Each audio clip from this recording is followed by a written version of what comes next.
estamos dentro de un juego, ¿no? Esto es una Matrix. Cuando la gente escucha la palabra Matrix, tiende a asustarse porque la Matrix creen que es un lugar de control. Pero nosotros no tendríamos que ser co-creadores también de la Matrix. Nosotros somos co-creadores de la Matrix en la medida que nosotros despertemos. Si nosotros no despertamos, somos parte de un juego. Pero si despertamos, ¿se podría decir que estaríamos en el mismo nivel de conciencia que estuvo el maestro en su momento? No, si nosotros despertamos quiere decir que podemos empezar a controlar lo que pasa en nuestra vida dentro de la Matrix. Para llegar a las alturas de lo que hizo el gran maestro tenemos un camino bastante largo que recorrer. Hay que trabajar muy profundo en el despertar de la conciencia. Si es posible es porque en esencia somos lo mismo. Es que somos lo mismo. Esa fue la gran enseñanza de él, que venimos todos de un mismo lugar y somos parte de una misma energía creadora. Pero el mensaje más profundo que él dejó es que nosotros no necesitamos de nada ni de nadie para reconocernos a nosotros mismos. A una sociedad que ya no soporta más los límites de los países, a una sociedad en donde está ya con una necesidad grandísima de buscar la espiritualidad. Necesita encontrarse a sí mismo. O sea, ¿vos crees que la sociedad tiene más poder que los gobernantes? Si los gobernantes se van a tener que adaptar es porque la sociedad tiene más poder. La sociedad siempre tuvo el poder.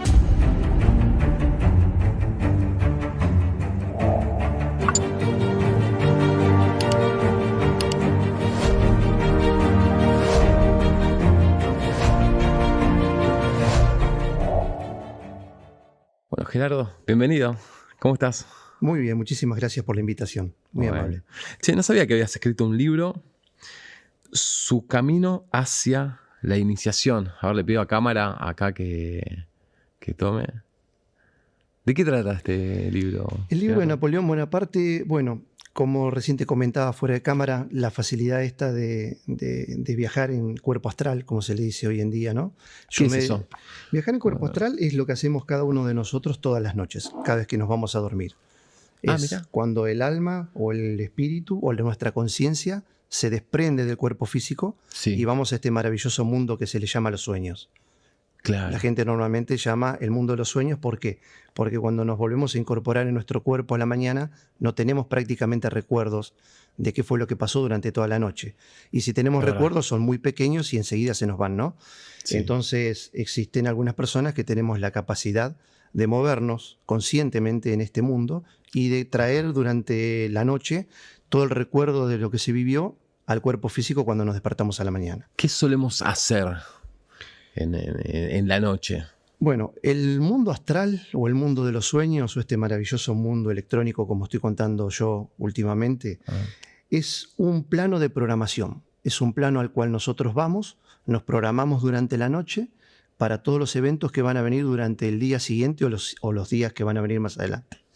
Entonces, cuando uno tiene la posibilidad de darse cuenta que todo lo que ve durante la noche, en algún momento del día posterior o de los días que siguen, se da todo lo que vimos, empezamos a reconocer que entonces ese es un mundo de programación. Es un mundo en el cual, si nos movemos en forma consciente, o cuanto más consciente nos movemos en ese mundo, más posibilidad tenemos de reprogramar nuestra vida, de generar los cambios que tanto queremos hacer. Que ese es el famoso despertar de la conciencia, ¿no? Que uno dice, ¿qué es el despertar de la conciencia? Es reconocernos a nosotros mismos en el lugar en el que estamos, la posición que ocupamos en esta creación o en esta vida, porque tenés la posibilidad también de descubrir que tenés vidas anteriores, ¿no? Entonces, cuando en este plano podés moverte y no solamente ver los parámetros con los que funciona tu vida actual, sino que reconoces que tuviste vidas anteriores, que hoy está perfectamente documentado, ¿no? A través de la ciencia, ya es científico esto. ¿Ah, ya es científico? ¿A través de la cuántica? Podés hacerlo con regresiones, que es una de las mejores posibilidades, que es la sofrosis también, o la hipnosis.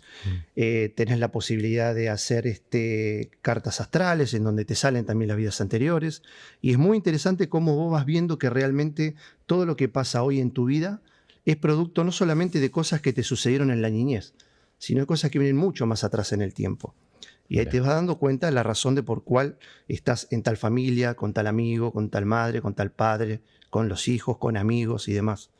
Es muy, pero muy interesante. Y cuando vos tenés la posibilidad de ver esto en forma directa, ahí comprendes la relación que tiene el mundo de los sueños con el mundo real, o el mundo que nosotros creemos que es el real. ¿Y a qué te habilita poder verlo? Poder verlo te permite comprender la vida desde otro lugar. Todo lo que nos sucede, que muchas veces nosotros no tenemos conciencia de por qué nos pasan, te da la posibilidad de darte cuenta dónde se genera eso, dónde se genera esa programación, dónde se genera todo lo que nuestra vida tiene preparado para más adelante. Entonces, cuando uno, como yo enseño muchas veces, vamos en la horizontal. La horizontal es en la que a todos nos pasa lo mismo. Sí. Nacemos, crecemos, estudiamos, tenemos familia, si es que podemos, hasta que envejecemos y morimos. Sí. Y esa es la línea horizontal que nos va a pasar a todos exactamente lo mismo. Sí. Ahora, ¿qué sucede?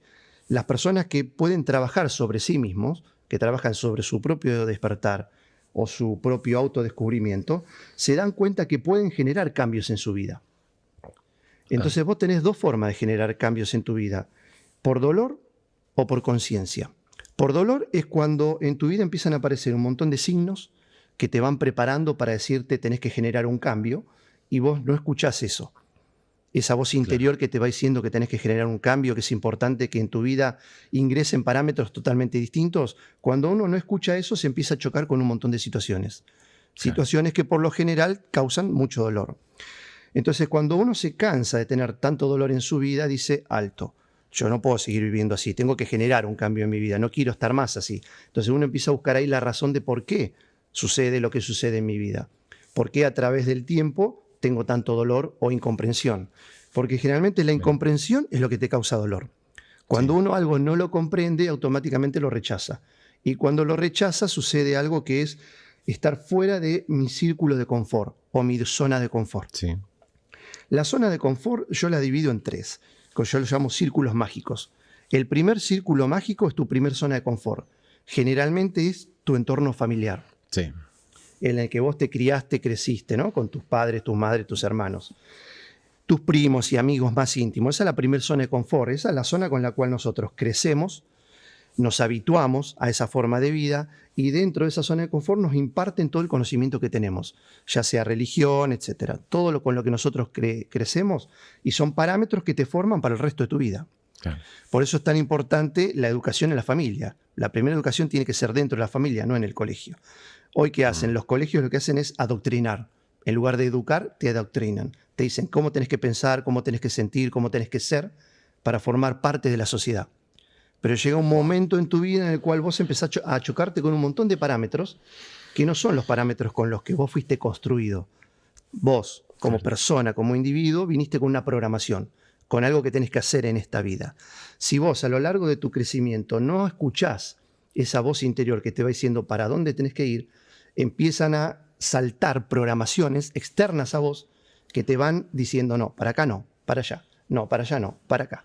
Es esa vocecita interna que nosotros nunca escuchamos o que no queremos escuchar porque nos saca de la zona de confort. Y en realidad lo que tenemos que hacer no es que tenemos que salir de la zona de confort, tenemos que comprenderla, por qué tenemos esa zona de confort, por qué está delimitada como está. Y una vez que la comprendemos, lo que hay que hacer es ampliarla. No hay que destruir la zona de confort, hay que ampliarla. ¿Para qué? Para que ingresen más parámetros a nuestra vida.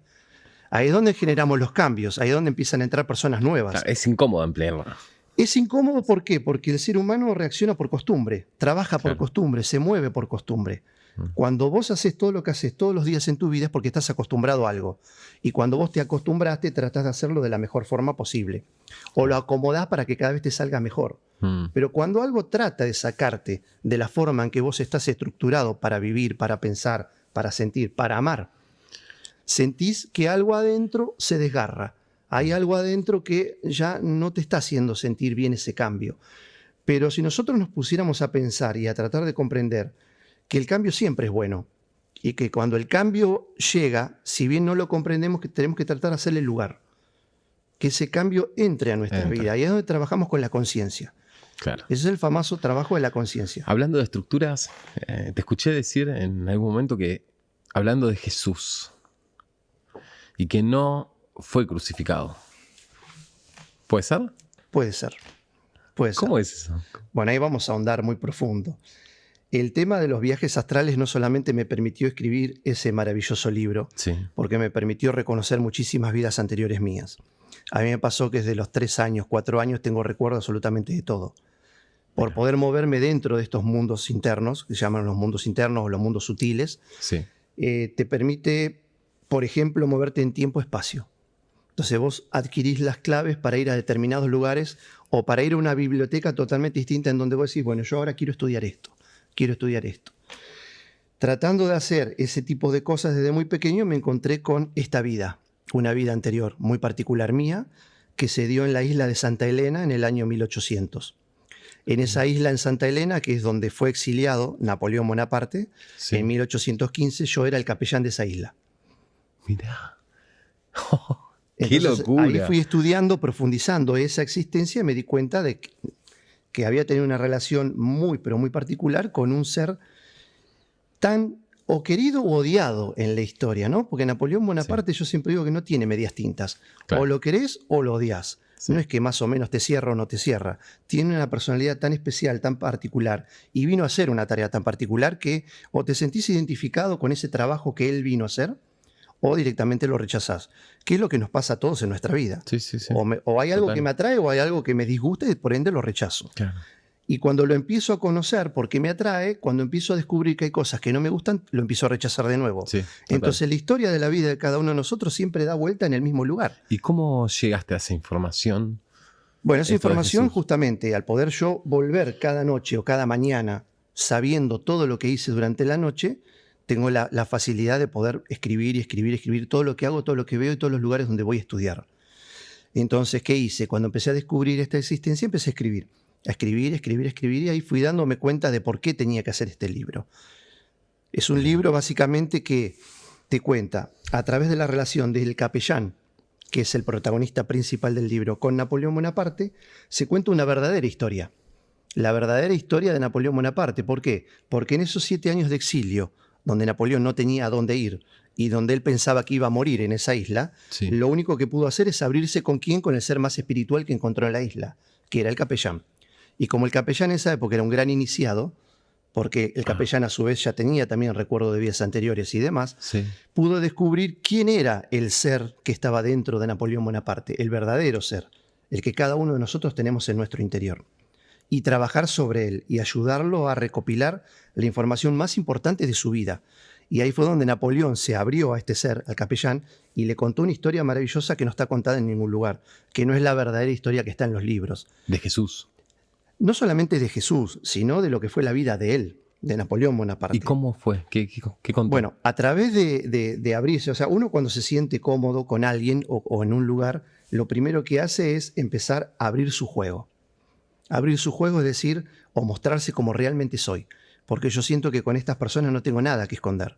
O sea, mi verdad es esta. Sí. Y la comparto. Que es lo mismo que yo siempre digo en los seminarios o en los vivos, ¿no?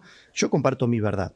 Independientemente de que uno esté o no esté preparado para incorporarla o para rechazarla. Porque Sí. vivimos en una sociedad en donde espiritualmente estamos tan adoctrinados. O pertenecemos a un lugar o somos rebeldes, ¿no? Sí. En este caso, o la religión católica, o los protestantes, bueno, los que sean, ¿no? O vos estás encasillado en un lugar o no perteneces a nada. Si no perteneces a nada, sos un renegado, sos una persona Sí. que estás en contra de todo. Sí, sí, sí. Y a veces es bueno estar en contra de todo, porque te da la posibilidad de darte cuenta que primero tenés que estar en contra tuya. Lo más Ah. importante es ir en contra de lo que vos pensás. Dudar incluso hasta de Claro, vos porque mismo. ahí vas a estar abierto a otras posibilidades. Exactamente, ahí es cuando abrís tu vida. Y cuando abrís tu vida la compartís. Bueno, pero quiero escuchar lo de Jesús. Bueno, lo de Jesús fue mucho más anterior, ¿no? Desde muy chico a mí me sucedía lo siguiente. Mi familia muy católica. Mi madre me leía la Biblia, ya a los 4 años me estaba leyendo la Biblia. Me Sí. llevaba a la iglesia y demás. Yo sentía siempre un rechazo muy grande, muy fuerte con lo que mi madre me leía en la Biblia, ¿no? Y con las cosas que me pasaban cuando iba a la iglesia. Yo veía a los curas, a las monjas, y yo sentía un rechazo grandísimo. Lo veía a Jesús crucificado ahí, y para mí era ponerme a llorar. Era decir, eso está mal, eso nunca sucedió. Ah, O me leía la Biblia y decía, eso está mal escrito, esa información no es correcta. Sí. Entonces uno dice, ¿cómo un chico de 4, 5, 6 años que todavía no tiene realmente conciencia de lo que es la vida puede estar tan seguro que lo que está escrito en un libro tan sagrado está Claro. equivocado?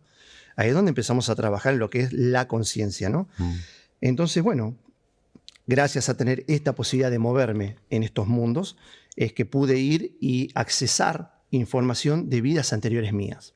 Tuve que pasar por otras encarnaciones anteriores antes de llegar a la de Jesús.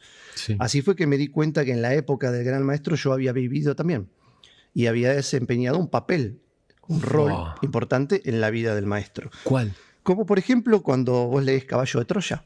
Y Caballo de Troya te lleva, ¿no? Que es un gran libro, te lleva imaginariamente a recorrer la historia de una humanidad de hace 2000 años, en donde te va haciendo ver cómo era la sociedad en esa época. Bueno, ese libro llegó a mí de muy pequeño también, y si bien fue maravilloso lo que leía, también encontraba un montón de cosas que se contradecían con la información que yo tenía en mi interior. Mira. Cuando empecé a accesar esa información y a ir en forma directa a buscarla, ahí me di cuenta por qué yo tenía un rechazo tan grande sobre lo que está contado en la Biblia.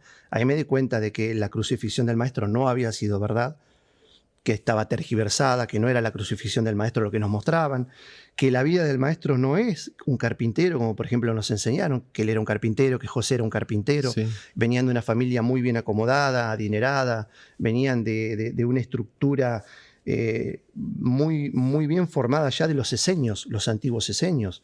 Eran monjes, eran religiosos, eran personas que tenían un conocimiento muy profundo de lo que era realmente la vida espiritual, y ese era el mensaje que el maestro había venido a dar. Mira. Y también había descubierto que no tenía 12 apóstoles.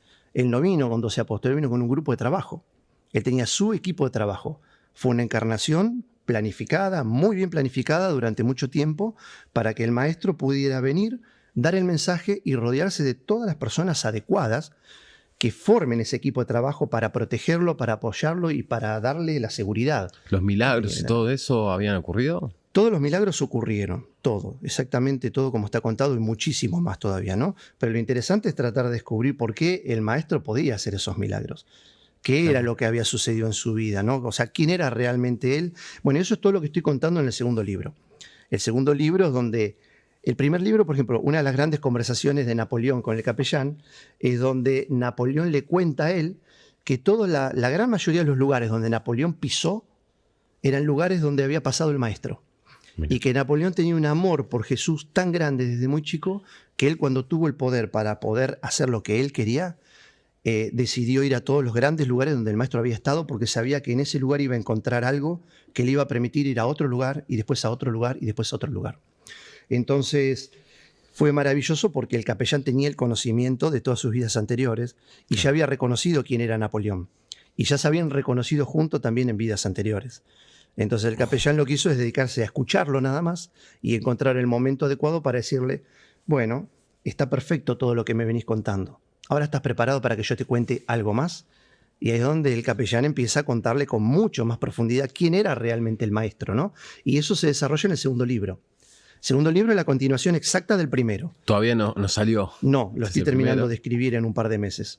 Claro. Y toda la información que está en el segundo libro es la verdadera vida del maestro. ¿Y el maestro por qué podía hacer esos milagros? El maestro podría hacer esos milagros por quién era, por la preparación que él había tenido. ¿Quién era? Él era un ser que era un creador de este mundo, un creador de este juego, como le llamo yo. Estamos dentro de un juego, ¿no? Esto es una matrix, una matriz. A lo mejor lo sentiste nombrar. Hoy se habla mucho de la matrix, ¿no? Sí. Cuando la gente escucha la palabra matrix, tiende a asustarse porque la matrix creen que es un lugar de control. La matrix no es... Pero nosotros no tendríamos que ser co-creadores también de la matrix. Nosotros somos co-creadores de la matrix en la medida que nosotros despertemos. Si nosotros no despertamos, somos parte de un juego. Pero si despertamos, estaríamos, ¿se podría decir que estaríamos en el mismo nivel de conciencia que estuvo el maestro en su momento? No, si nosotros despertamos, quiere decir que podemos empezar a controlar lo que pasa en nuestra vida dentro de la Matrix, en una primera etapa. Para llegar a las alturas de lo que hizo el gran maestro, tenemos un camino bastante largo que recorrer.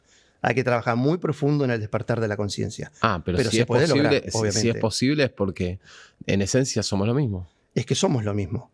Esa fue la gran enseñanza de él, que venimos todos de un mismo lugar y somos parte de una misma energía creadora, exactamente igual. Pero el mensaje más profundo que él dejó es que nosotros no necesitamos de nada ni de nadie para reconocernos a nosotros mismos. Y esto iba en contra de todas las estructuras formadas en la sociedad, que eran ir en contra de las religiones, ir en contra de las castas, ir en contra de determinados grupos que lo que hacen es mantenernos aprisionados con un supuesto conocimiento que ellos nos dan y que nos dicen que ese conocimiento nos va a hacer libre. Pero cuando empezás a crecer interiormente y a descubrir que los parámetros con los cuales te dan esa información no te permiten salir de ese grupo, otra vez estás dentro de un grupo de control. Entonces tu conocimiento está acotado entre esto y esto. Y no te muevas de este conocimiento porque si no vas a ir al infierno. Claro. Que es lo que dice la Biblia. Si leemos bien la Biblia, nos vamos a encontrar con un Dios que castiga, que maldice, que te dice, ojo, porque si vos no haces lo que tenés que hacer, vas a ir al infierno. ¿Crees que puede haber un despertar de conciencia a nivel global o masivo? ya se está dando. Ya hay. Ya se está dando en forma masiva y en gran parte gracias a ustedes, a los medios de comunicación que permiten en un segundo estar en cualquier lugar del mundo con una información. Antiguamente había que viajar mucho, durante meses y meses o años, e ir repartiendo un poco esta información en grupos muy pequeños. ¿Crees que los que gobiernan los países podrían facilitar que esto empiece a ocurrir? ¿O crees que hoy están siendo una traba? ¿Qué crees que tendría que pasar en lo que es un gobierno de nuestro país, por ejemplo? Bueno, los gobiernos de todos los países básicamente saben la realidad, conocen la realidad de todo. Por eso, por ejemplo, hay determinados lugares en el planeta donde no podemos ir. ¿Por Al ejemplo? Polo Norte no se puede viajar. Nadie puede llegar al Polo Norte porque descubrirías qué es lo que hay ahí.